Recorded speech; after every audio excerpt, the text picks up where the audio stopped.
वो ये भी नहीं बोलती थी कि मेरा बेटा कितना सुंदर लग रहा है, क्योंकि हमने मान लिया है कि लड़के जो होते हैं वो सुंदर नहीं होते। जिस लड़के का नाम सुंदर हो वो भी सुंदर नहीं होता। हम लौंडों को कॉम्प्लीमेंट देना नहीं आता, ज़रा सा भी कॉम्प्लीमेंट देना नहीं आता भाई। आप चाहे थ्री पीस में किसी के सामने चले जाओ या चड्डी बनियान में चले जाओ, सब आपको यही बोलेंगे कि सही लग रहा है भाई। और अगर आप गलती से चड्डी बनियान में भी चले गए तो पहले तो बनियान उतारेंगे, फिर बोलेंगे कि अब सही लग रहा है। ये उनकी कॉम्प्लीमेंट है। और खुशियाँ खुशियाँ तो इस तरह से मनाते हैं कि पूछो ही मत, एक दूसरे को पीट कर कपड़े फाड़ कर। मेरे कॉलेज में कैंपस था, मेरे दोस्त की एक जॉब लगी, तब हमारे 6 दोस्त लोग उसके घर चले गए। शाबाशी के नाम पे उसको पहले बराबर पीटा, उसके कपड़े फाड़े। फिर दूसरे दिन पता चला कि उसका तो नाम गलती से प्लेसमेंट में आ गया था।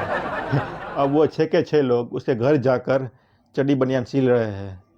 ये मैंने देखा है। ऐसे करते हैं लड़के कॉम्प्लीमेंट, क्योंकि हमारी भी गलती नहीं है। देखो, हमें आज तक किसी से कॉम्प्लीमेंट मिली ही नहीं। हमें सिर्फ एक ही पर्सन से कॉम्प्लीमेंट मिली है, वो है हमारी मम्मी से। जब मालूम है हम बचपन में छोटे थे तब मम्मी हमको नहला कर तैयार करती थी, तब उसके बाद बोलती थी कि ये रेडी हो गया मेरा राजा बेटा। वो राजा बेटा बोलती थी।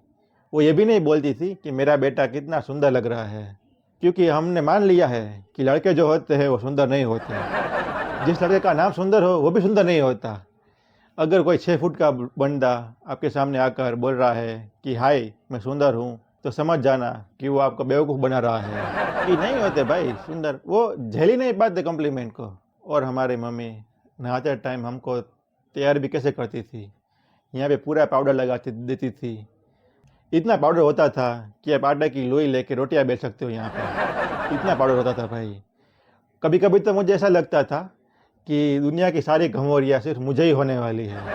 मैं ज़रा भी बाहर निकलता था, पसीना होता था, तब ये पाउडर सूख जाता था। ऐसा लगता था कि किसी ने पेन के पहले पुट्टी लगा दी हो यहाँ पे। ऐसी फीलिंग आती थी। मैं बचपन में थोड़ा मोटा था और पापा जब बाल कटवाने ले जाते थे तब टिपिकल इंडियन मेंटालिटी टकला करवा देते थे मुझे। मैं बोलते था कि ऐसा क्यों करवा रहे हो पापा? तब बोलते थे कि अब तुम्हें गर्मी नहीं लगेगी। मतलब मेरे टकले से सनलाइट रिफ्लेक्ट हो जाएगी क्या?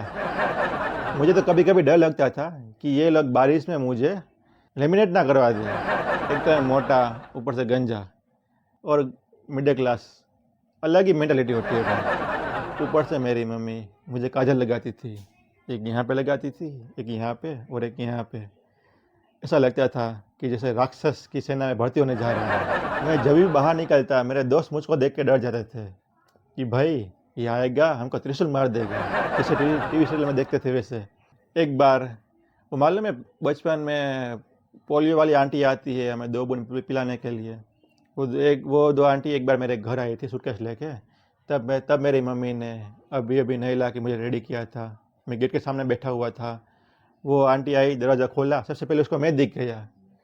वो आंटी ऐसी इतनी चिल्लाई, उसको लगा कोई भूत देख लिया है। पीछे वाली आंटी ने भी ऐसा लगा कि क्या भूत देख लिया। वो दोनों फिर ऐसे भागी कि वो मेरे गेट पर ही गिर कि हमारे गेट पर ही गिर पड़ी। और पोलियो देने वाली वो आंटियाँ मेरे घर से लंगड़ा के गई है भाई उस वक्त। और जब दूसरी बार वो मुझे टीका लगवाने आई तब वो व्हीलचेयर पे आई थी भाई। उसके बाद कभी उसने नहीं बोला कि 2 बूंद ज़िंदगी की है।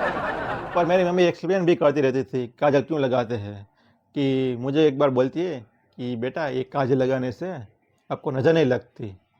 अब लगेगी भी कैसे? कोई मुझे देखना ही नहीं चाहता। जब भी गेस्ट हमारे यहाँ आते थे मेरी शक्ल देखते थे, 5 मिनट मेरी शक्ल देखने के बाद वो स्किप का बटन ढूंढने लगते थे। चला जाए यहाँ से, तेरी शक्ल नहीं देखनी है। जनरली गेस्ट कैसे क्या करते हैं कि ठहरने के बाद जाते वक्त वो हमें पैसे देके जाते हैं। हमारे यहाँ गेस्ट आते हैं पहले ही पैसे देते थे मुझे कि ये ले पैसे और चला जा अपनी गंदी शक्ल लेके। ऐसी सिचुएशन थी भाई। पर लड़कियाँ काफ़ी आगे निकल गई है कॉम्प्लीमेंट के मामले में। हाँ, आप देखना इंस्टा आईडी, इंस्टा फेसबुक में लड़कियाँ काफ़ी अच्छे अच्छे कॉम्प्लीमेंट देती है यार।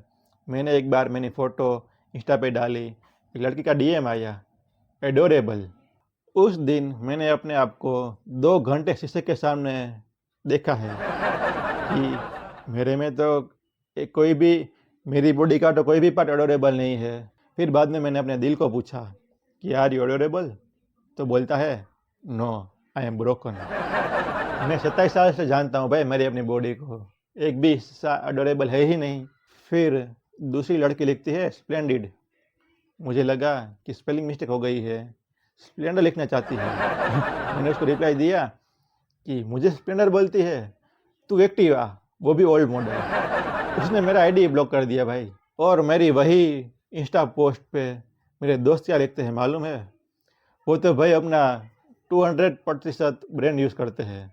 12 मेरे दोस्त थे, उसमें से 10 दोस्त ने लिखा कि नाइस पिक, दूसरे ने लिखा वेरी नाइस पिक, तीसरा लिखता है कि वेरी वेरी नाइस पिक।